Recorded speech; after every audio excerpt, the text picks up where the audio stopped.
जय श्री राम जी, जय श्री राम। हम कर्मा के विषय में चर्चा करते हैं। अनेक ऋषि मुनियों ने कर्मों के बारे में विस्तार पूर्व से बताया है। कर्मयोग की नींव सबसे पहले राजा जनक, राजा परीक्षित और कृष्ण जी ने डाली, जिसमें गीता आदि पुस्तकों में विस्तार पूर्वक कहा है। मनुष्य के शरीर में प्रकृति के वशीभूत होने से शुभ अशुभ कर्म होते रहते हैं। प्रकृति के वशीभूत होने से शुभ यानी अशुभ कर्म होते ही रहते हैं। कृष्ण जी गीता में कहते हैं, हे अर्जुन, मनुष्य कर्म किए बिना एक सेकंड भी नहीं रहता। इसका कर्म चाहे शरीर से नहीं करता है तो मन से होता है, मन के माध्यम से इंद्रियों से होता है। कर्म के बिना मनुष्य सोते जागते कर्म चलता रहता है। मनुष्य के शरीर में प्रकृति के वशीभूत होने से शुभ अशुभ कर्म होते रहते हैं। उन्हीं शुभ अशुभ कर्म मनुष्य की इच्छा रूपी आला में यानी घोंसला में पककर मनुष्य का सपन आसक्ता प्रकृति होती है। अंत में कर्मों का फल का बंधन का हेतु होता है, हेतु होकर जन्म मरण रूपी जूनियां धारण करता है। इसी प्रकार प्रकृति चैतन्य ब्रह्म के आश्रय है और प्रकृति के आश्रय गुण है और गुणों के आश्रय इंद्रियां है और इंद्रियों के आश्रय कर्म फल किया जाता है। गण नाम जब आश्रय कर्म किया जाता है, गण नाम शब्द जो वो स्वभाव का अलग अलग और कर्म नाम शुभ अशुभ कर्तव्य का है। उन कर्मों का फल देने में प्रकृति की 3 प्रकार की शक्तियां हैं, इच्छा शक्ति, क्रिया शक्ति और ज्ञान शक्ति आदि को शक्तियों को सहित प्रकृति उपादान कारण है और ईश्वर निमित्त कारण है। और साधु संसार में कर्म फल आसक्ति को त्याग करके एकम निष्काम कर्म साधु करता है, फलों की इच्छा नहीं करता। गीता में कृष्ण जी कहते हैं, हे अर्जुन, शुभ और अशुभ दोनों कर्म भी बंधन के बंधन है।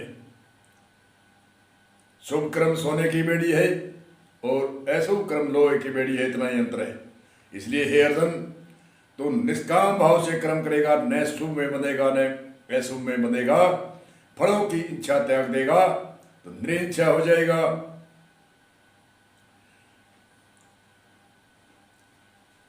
और संसार के जितने भी मनुष्य है वो फलों में आसक्ति रखते हैं, फलों की इच्छा करते हैं, फलों की सिद्धि प्राप्त करने की इच्छा करते हैं। इसलिए वह बार बार शुभ या शुभ कर्म में बनते हैं।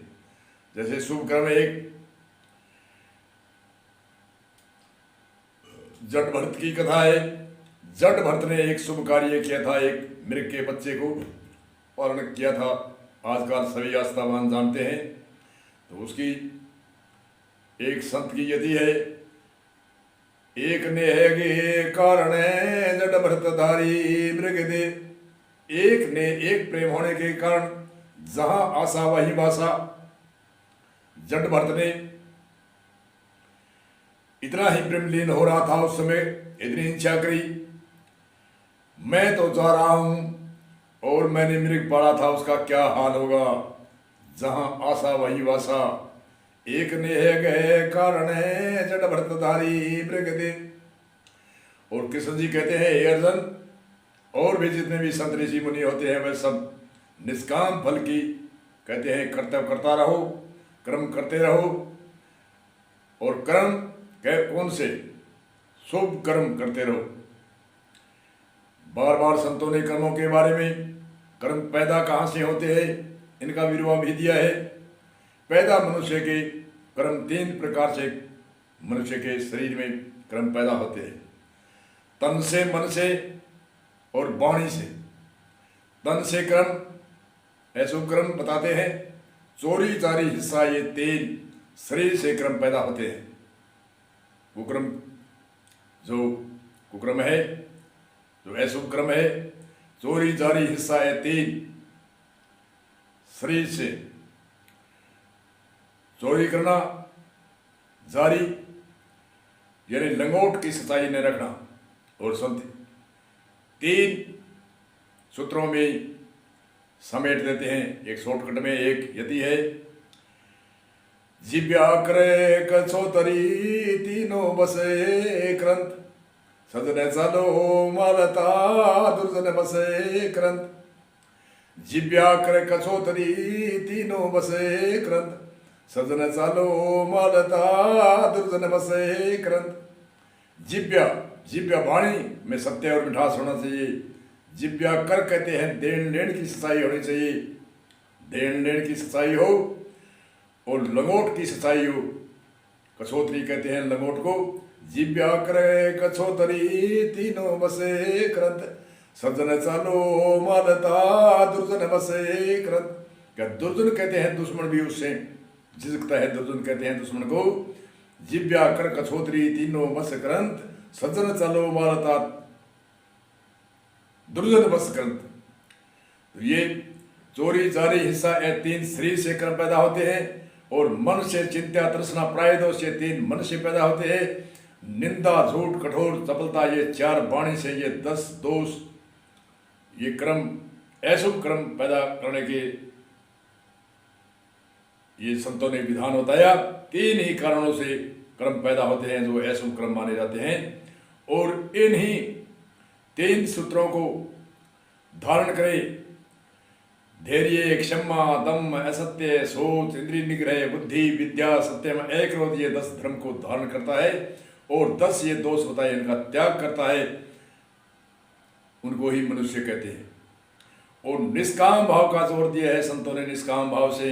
जैसे राजा जनक को भी निष्काम, अष्टावक्र जी ने कहा, अरे निष्काम होकर के शासन करो, अपना शासन मैंने तन मन धन मुझको दे दिया है।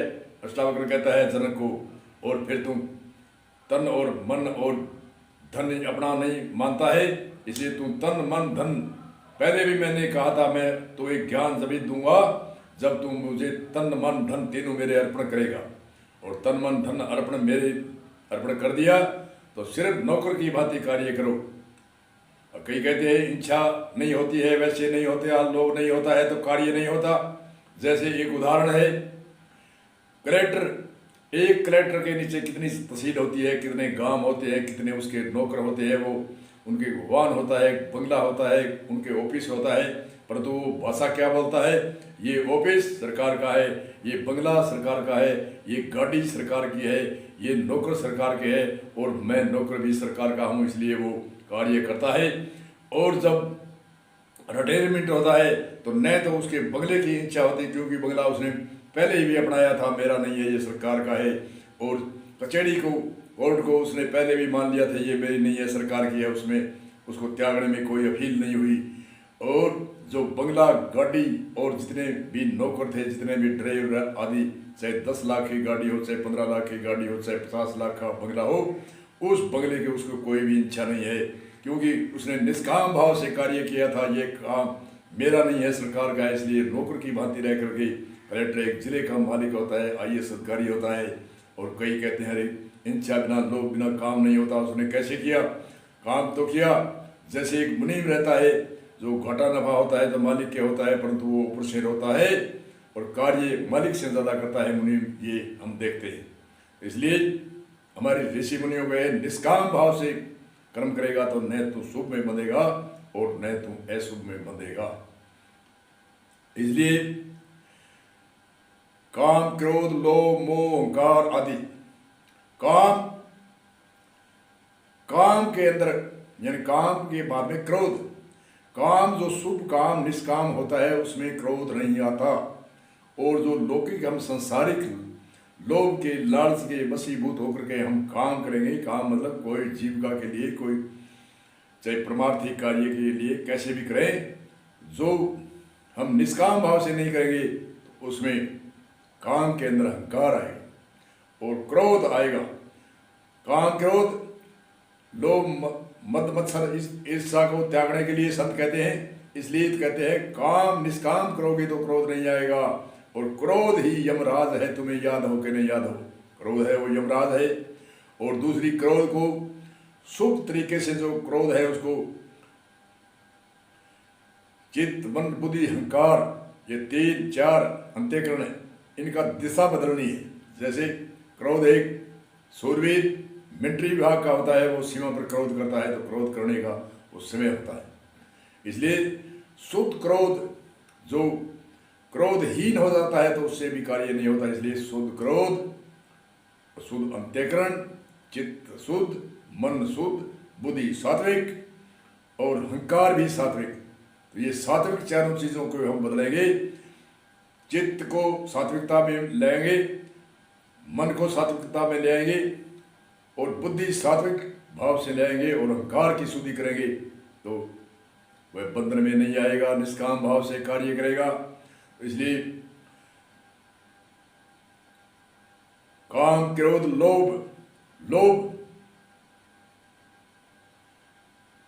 लोभ की एक कथा करते हैं लोग, कई कहते हैं संतोष धारण करो, तो एक संतोष की शॉर्टकट में कथा कहते हैं। कोई एक साधु महात्मा था, किसी सेठ के यज्ञ होम करवाया तो उस सेठ ने बड़ा माल दिया, उसने अनाज है, कोई कम्बल है, कोई वस्त्र है, आदि आदि अनेक दिए। तो उस साधु ने कहा अभी मेरी कोई बड़ी संस्था तो है नहीं, और उस समय में वाहन भी नहीं होते थे, तो उसने कहा कोई गरीब है उसको दे दो। तो उस सेठ ने, एक फलदार था, वो बड़ा गरीब और ईमानदार था, आप उसकी मार्केट में कई सेठों का कार्य करता था, उनको बुलाया। अरे बोले ये माल आपने घर ले जाओ। बोले क्यों, क्या कारण? बोले आप गरीब हो रहे, मेरे घर गरीब, उसको गरीब कैसे देखा आपने? मैं मेरी जीविका चलाता हूँ, अच्छी तरह से चलाता हूँ, न किसी का खाता हूँ, न मेरी जीविका चलाता हूँ, मेरे संतोष है उसमें, मैं क्यों ले जाऊँ? तो उसने, सेठ ने कहा अरे तो गरीब, मुझे तो गरीब लगता है। बोले तुझे गरीब मैं लगता हूँ? मैं गरीब हूँ नहीं, मुझे संतोष है, मैं जो कार्य मेरी मेहनत से करता हूँ उससे मेरी जीविका, मेरे बच्चों का पालन पोषण करता हूँ। गरीब हमारे राजा है, उनको देवो ये। तो रात उस सेठ ने देखा कुछ तो इसके डांट पड़ेगी, उसने कई खचरों में घाल कर मार डाल करके सेठ की कचहरी में गए। सेठ जी 5-7 खचरों को लेकर के माल भर के, और राजा साहब के पहरेदार को आवाज़ लगाई कि ये माल कहाँ उतारना है। तो राजा ने कहा ये कौन है, कहाँ से आया? तो उसने कहा, स्टोरी बताई कि मैंने मेरे गुरु के अर्पण किया था, मैं उसको वापस तो मेरे घर में प्रयोग नहीं करता, और मैंने, गुरुजी ने कहा किसी गरीब को दे दो, तो मैंने एक पलदार को दिया। उस पलदार ने कहा मेरे संतोष है, मैं धनवान हूँ, संतोष जिसके पास होता है वो धनवान है, और हमारा राजा तरसना है इसके, ये कंगाल है, उसको दे दो। तो राजा गुस्से में आया और पलदार को बुलाया, अरे मैं कैसे गरीब हूँ? तो उस पलदार ने कहा आपने दूसरे राज्य के ऊपर चढ़ाई बोल रखी है, मैं सीमा दबाऊंगा, मैं ऐसे करूँगा वैसे करूँगा, हमारे देश की बर्बादी होगी और हमारे राष्ट्र का पतन होगा।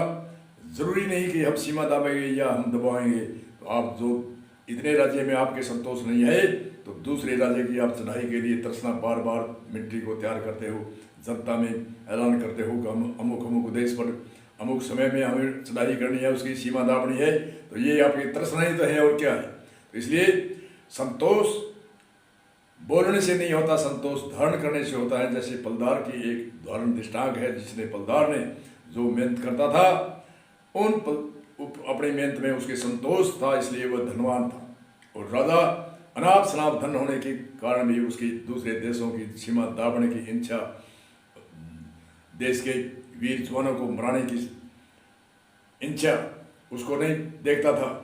क्या राष्ट्र में धन की बर्बादी होगी वह नहीं देख रहा था, इसलिए उससे ज्ञान हुआ उस राजा को। राजा ने दोनों कान पकड़ के कहा आज के बाद में मैं दूसरे किसी भी राजा पर चढ़ाई नहीं करूँगा, और हम आपस में मित्रता करेंगे, आदान प्रदान करेंगे, तो आदान प्रदान करने से एक दूसरे देश की कौन भी बढ़ती है, राष्ट्र का उत्थान होता है। तो इसलिए संतोष धारण करना। तो ऋषि मुनियों ने अनेक सूत्र कर्म के बारे में बताए हैं, जैसे धर्म, अर्थ, काम और मोक्ष 4 शब्द बोलते हैं। अब धर्म, अर्थ और काम और मोक्ष। अब धर्म, पहले धर्म आता है, परंतु आजकल काम करते हैं पहले, और काम के बाद में जो पापावरण होता है उनके लिए धर्म करते हैं। ऐसे नहीं, धर्म से जो धन कमाता है, धर्म अर्थ मतलब हमारे अर्थ के अंदर आए, हमारे काम में आए, हमारे प्रयोग में आए, उसको अर्थ कहते हैं। धर्म से धन कमाना है, जीविका के लिए हो, चाहे दूसरे कोई भी कैसी भी डिमांड खड़े, खेती करो, चाहे बिजनेस करो, चाहे व्यापार करो, चाहे कोई भी नौकरी सरकारी या प्राइवेट कोई भी करके धर्म से धन को कमाना है। धर्म के बाद में अर्थ, उसको अर्थ में लगाना है। ऐसे नहीं है उसको लुटा देना है, ऐसे नहीं।